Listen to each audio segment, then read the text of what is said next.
Assalamu alaikum. 6 p.m. This is Radio Pakistan.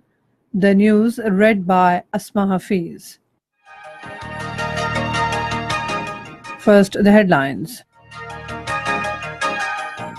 Pakistan have won Lord's Cricket Test, beating England by 9 wickets. Meeting of the Council of Common Interests is underway in Islamabad with Prime Minister in the chair. Pakistan and Afghanistan have expressed resolve to work together to strengthen bilateral relations and security situation in the region.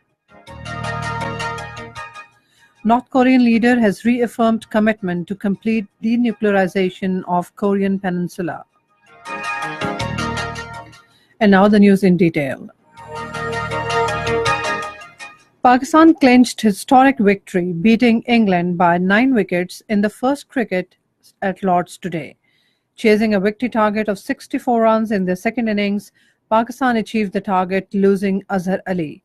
Earlier, England, who scored 184 runs in the first innings, were all out for 242 in the second innings. Pakistan has scored 363 runs in the first innings.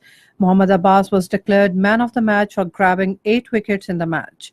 Pakistan previously won tests at Lord's in 1982, 92, 96 and 2016. Pakistan are now leading the two-match series by 1-0. Prime Minister Shahid Khaqan Abbasi says all subjects under 18th Amendment have been transferred to Gilgit-Baltistan government. He was addressing the joint session of Gilgit-Baltistan Legislative Assembly and Gilgit-Baltistan Council in Gilgit today. The Prime Minister said Gilgit-Baltistan order has empowered Gilgit-Baltistan Assembly and people. He thanked Minister for Kashmir Affairs and Gilgit-Baltistan Mohammad Birjis Tahir for extending his support in preparation of new order.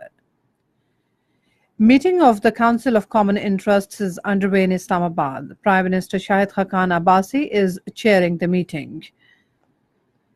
Khyber Pakhtunkhwa Assembly has approved FATA merger bill with two-thirds majority a short while ago. Provincial Minister Imtiaz Qureshi had tabled the bill before the House.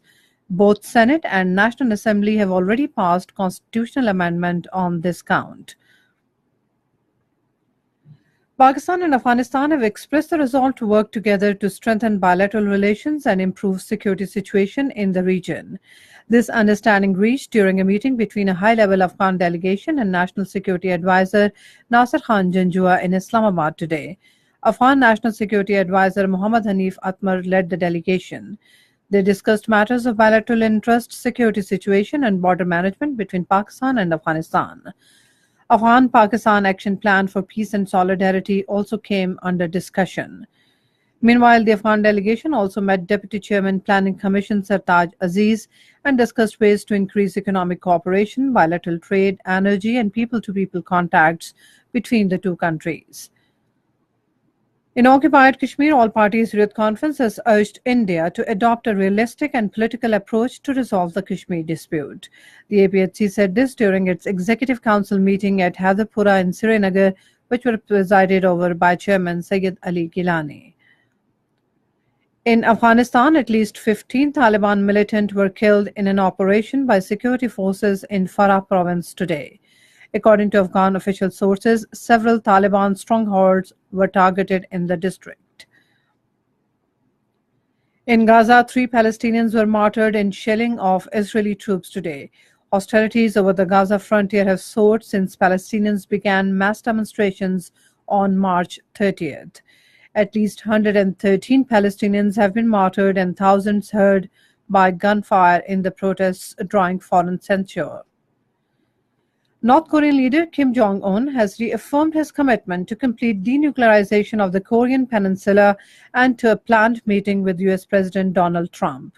South Korean President Moon Jae-in said this during a news conference in Seoul after a surprise visit to North Korean leader today. Moon said they agreed that the proposed North Korea-US June summit must be held and quest for the Korean Peninsula's denuclearization and a perpetual peace regime should not be halted.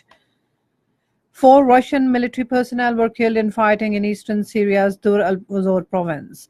Interfax news agency, citing Russian Defense Ministry, reported today that the fighting erupted after several groups of rebels attacked an artillery battery of the Syrian army.